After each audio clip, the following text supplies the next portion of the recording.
আমি কিভাবে এই ইলিশ মাছটা রান্না করেছি বন্ধুরা, ঝটপট রেসিপিটা দেখে নাও। প্রথমে তো আমি ইলিশ মাছের চাক নিয়েছি 6 পিস চাক, আর কিছুটা নিয়েছি এখানে কাঁচা লঙ্কা, আর এখানে 2 চামচ সর্ষে ভালো করে বেটে ছেঁকে নিয়েছি। যে চোকলাটা থাকে সর্ষে ফেলে দিয়েছিলাম। আর এখন আমি এর মধ্যে কিছুটা লবণ আর হলুদ দিয়ে ভালো করে ইলিশ মাছটাকে ভালো করে মেখে নিব। মাছটা কিন্তু খুব সুন্দর করে হলুদ আর লবণ দিয়ে মেখে নিয়েছি। বেশ কিছুটা দিয়ে দিব কড়ার মধ্যে সর্ষের তেল।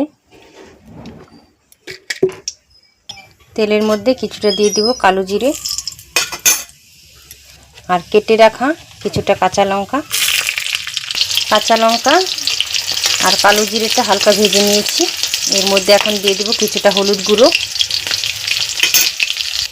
এর মধ্যে দিয়ে দিব কিছুটা শুকনো খোলায় ভেজে বেটে রেখেছিলাম শুকনো লঙ্কা।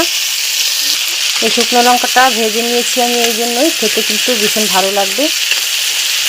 আর হালকা ভেজে নিচ্ছি আমি, আপনারা চাইলে কিন্তু নাও ভাজতে পারবেন।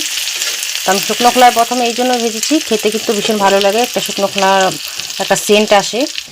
এর মধ্যে এখন নুন মাখানো আর হলুদ মাখানো মাছটা দিয়ে দিব। এইভাবে আমি 2 থেকে 3 মিনিট হালকা আঁচের মধ্যে ইলিশ মাছটা রান্না করব।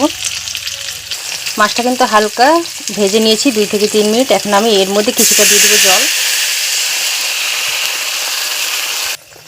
খুব সুন্দর করে কিন্তু মাছটাকে আমি ফুটিয়ে নিব। ঝোলটা কিন্তু মাছের সাথে খুব বেশ ফুটে গেছে।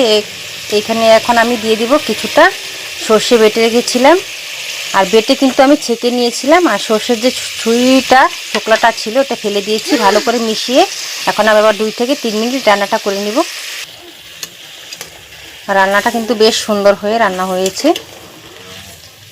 হালকা ফুটিয়ে নিব। খুব সুন্দর হয়ে কিন্তু রান্নাটা আমার হয়ে গেছে। গরম গরম ভাত হলে কিন্তু আর কিছুই লাগবে না, এত ভালো লাগবে এই ইলিশের রেসিপিটা। তো রান্না হয়ে গেছে, আমি নামিয়ে নিব। এই দেখো কত সুন্দর হয়ে কিন্তু রান্না হয়েছে। গরম ভাত হলে কিন্তু আর কিছুই লাগবে না। ভিডিওটা যদি ভালো লেগে থাকে লাইক কমেন্ট বন্ধুদের সাথে কিন্তু শেয়ার করতে একদম ভুলবেন না।